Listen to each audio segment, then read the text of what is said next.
Hey guys, welcome back. I've got an exciting video for you today because guess what? It's out with the old and in with the new. We've got a lovely pile of goodies back there that we are going to build. I am building my new rig, okay? I've decided to go with the Line 6 Helix. I've got the Line 6 Stomp on my board at the moment, which I've been using for the last couple of months. Okay, I've been using the amp models, everything on it. I've been running the Stomp straight into the PA. But I've realised I've loved it so much that I wanted to go for the big old boy, the Helix floor. Okay, I just wanted more flexibility at my feet on the fly. So, let's get into it.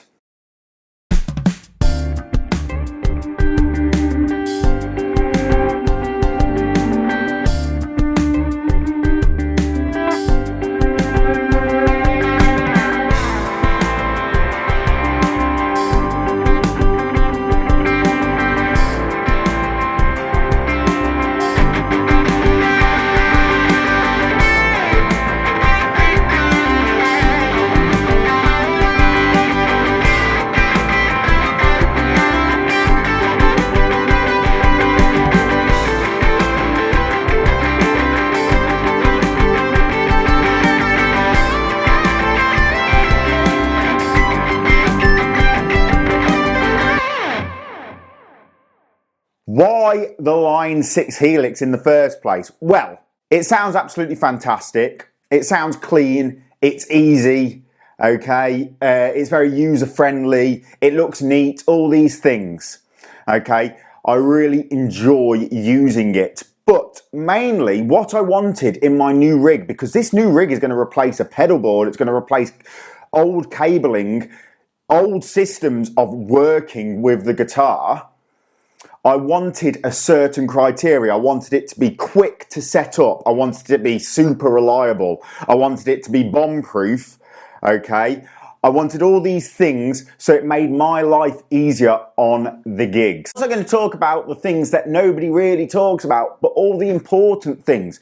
What types of cables I'm using? What am I using to tie my cables with? What other accessories do I take to the shows that are just as important as the Line 6 Helix, or just as important as a pedal board, or just as important as an amp? Okay, it's not just an amp and a pedal board, it's lots of supporting things that run the rig. So we're going to be looking at some of that as well. So first thing I've gone for is this NSP flight case. This is the first time I've opened it, so let's have a little look.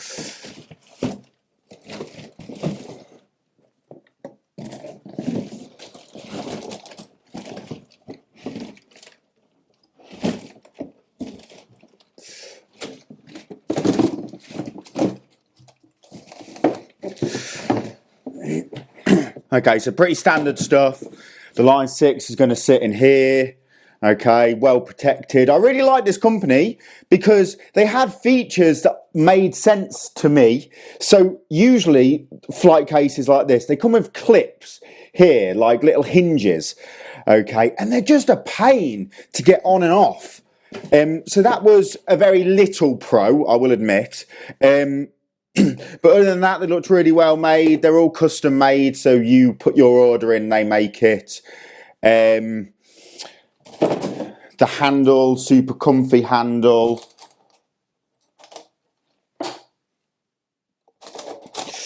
Nice hexagon design. Yeah, excited to use this. So that's what my Line 6 is going to go in. Then we have the Line 6 Helix.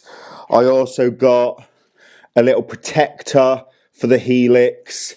And then here's the box of cables I've gone for. So I've ordered 2 of each. I've ordered 2 6-meter long guitar cables. Okay, the cable is Sommer and the ends are Nutric. Okay, that's really important to me. Okay, Nutric ends are so sturdy, they've never broken on me. And this summer cable, this lovely cable. I know this sounds really geeky, but it's really nice to wrap up, really nice to coil. It's really nice on the stage. It's sturdy, strong, whatever, you understand. So I've got 2 of them. And then from the Helix to the desk, I got these stereo XLR. It's like a snake. So they're joined together. It's just one cable, but they tail off to 2 stereo XLRs. So that's going to be really easy on the stage. I don't have to run 2 XLRs. They're really good. And this is from a company called Design Cable Custom Shop. So I actually thought that these were quite affordable because this is 6-meter cable and they were something like 35 quid each. Again, Nutric ends, summer cable, really good stuff. So I've got 2 of them. Okay, it's really good to have 2 of everything in terms of cables. Okay, so I'm going to put all this together and then, yeah, we'll have a look at it when it's done. I'm finally back. It's been a few days since the last time I filmed anything. I haven't slept. I haven't ate. I've just been trying to get the Helix sounding right. I've had a few gigs. I've been having loads of tweaking sessions. And the Helix sounds good straight away. That's not the problem. But when you start tweaking it, there's about a million things to tweak. And there's about a million ways to run the thing. And I'm a bit of a perfectionist when it comes to these sort of things. I want it, you know, right. I want to set it up in the easiest way for me to use, okay? And these sort of things, they take a bit of time. So, it's took me quite a while to get back to you, but here we go. I am finally in a position to show you my sounds, how I'm running the thing, okay? I'll do this all very briefly. It's not going to be an in-depth look. Maybe I'll do that in another video, but here we go. The first thing I did was upgrade to the latest firmware before I started building any patches, any sounds at all. So let's have a look what we've got. I've set it up in snapshot mode. I've got sort of 3 primary channels and then sort of a lead boost channel at the end. Okay, so this is just my clean signal.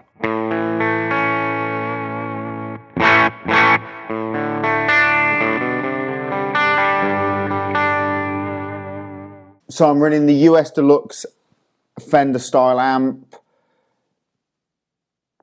2x12 with a 1x12. That's the basic tone. And then throughout the whole of my presets, I have this kinky boost on. The boost is on, okay, there's no drive.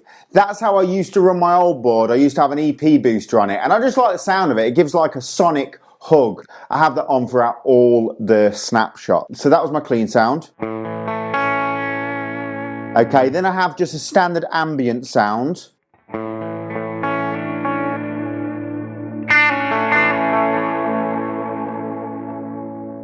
And then I have an overdriven sound. And I'm using the Diana drive here, which is similar to the Zen drive. Now, I am typically and historically a tube screamer guy, but I don't like the sound of the tube screamers on the Helix. It's an 808, and I'm used to a TS9, and I don't like it on here. It doesn't react the same to what I'm used to. The thing that acts similarly to what I'm used to is this Dyna drive, so I'm sticking with that at the minute. It sounds good. I like it.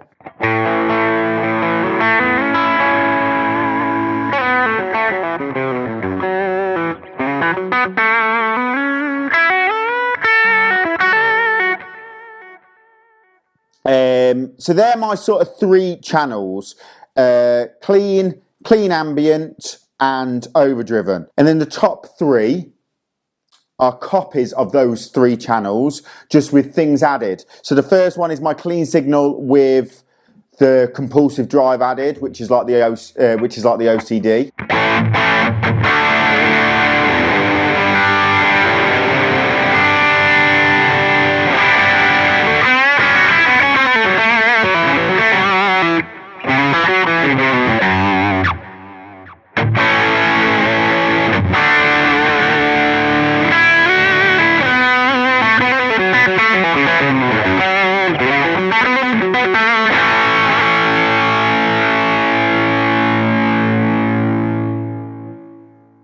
And then the second is my ambient channel copied with the OCD added, or the compulsive drive added.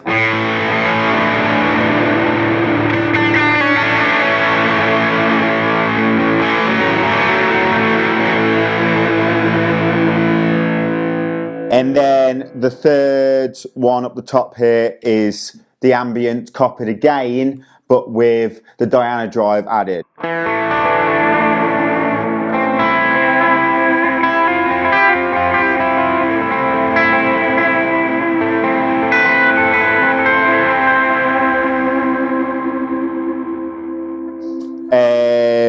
And then my last two channels are two levels of lead. So one is a real gainy, distorted lead tone.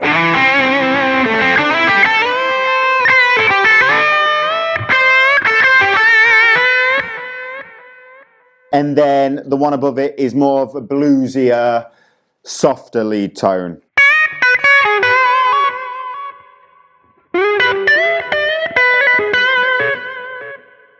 To be honest, I'm still tweaking it. Even when I'm making this video here, I can still hear things that I want to tweak, I want to sort out. And it's also trial and error.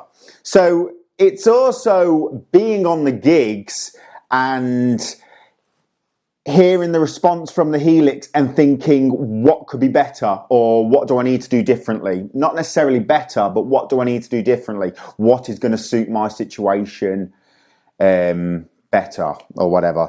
But that is what I have at the moment. And sorry about the old guitar playing, but you know, I'm just demoing at the moment, so hopefully you can appreciate that. But yeah, that's how I'm running my Line 6 at the moment. Nothing special, you know, volume pedal at the end, and that's about it. I do like simple sounds, really. I like delays and reverbs and different levels of overdrives. So I would say that I like a lot of different sounds, but they're all quite similar sounds, and all quite basic sounds. It's really two sounds and everything's built upon those. So the final bit of my rig is my box of bits and bobs. This is what I keep all my tools in, all the little bits and bobs that keep together the rig. So let's have a little look at what I've got in my Pandora's box. So it is just a Stanley tool case, if I'm honest, and it splits off into two halves with a middle section in the middle, just underneath the two halves. I keep my iPad in that. Extension cable, another charger for my 9-volt batteries. In this half, I just keep my leads. Okay, so that keeps my leads nicely protected. And then the other half, this is where the fun half is. Oh, look at that. Oh, just gets me going every time I open it. The level of organisation. So I have my rechargeable 9 volts. Okay, these are EBLs. I've got them off Amazon. I've had them for a few years, actually. They're really good. Then I have some spare strings, my trembar, iPhone chargers, but to be honest, I just use these to charge anything that's USB, iPad chargers, lightning connectors, USB-C, have my picks,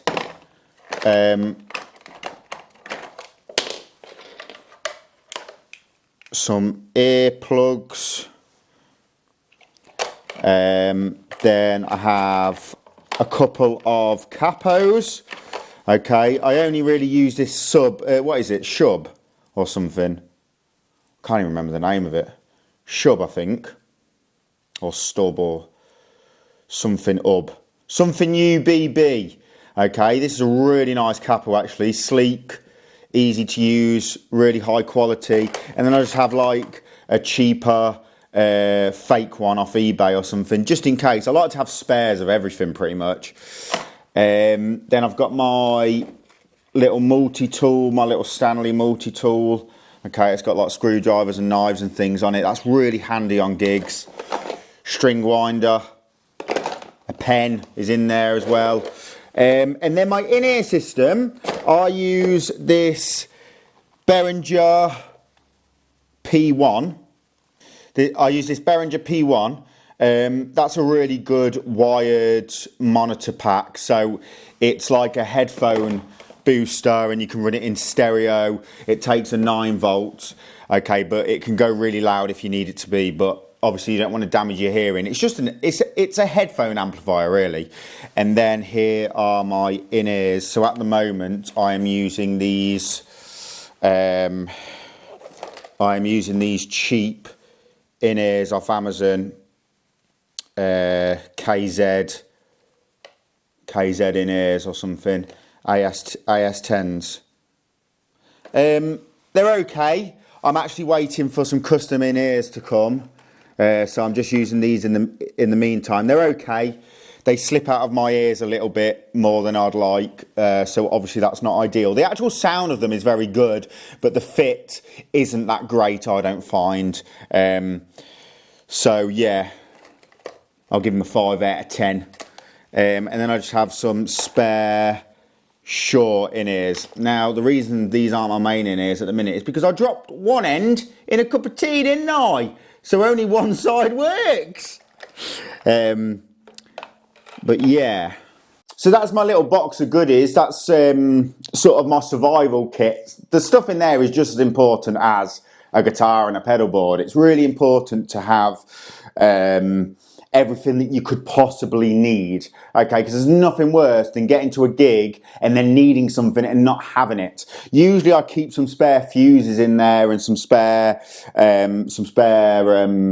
gaffer tape and things like that as well, but I don't know where that's gone at the moment. But yeah, I really enjoy my little survival kit. And that's a job well done. Let me know what you think in the comments. Don't forget to like, subscribe, and as always, I'll be back next week to help you transform your playing. If you enjoyed that, please consider checking out this video right here. Thanks.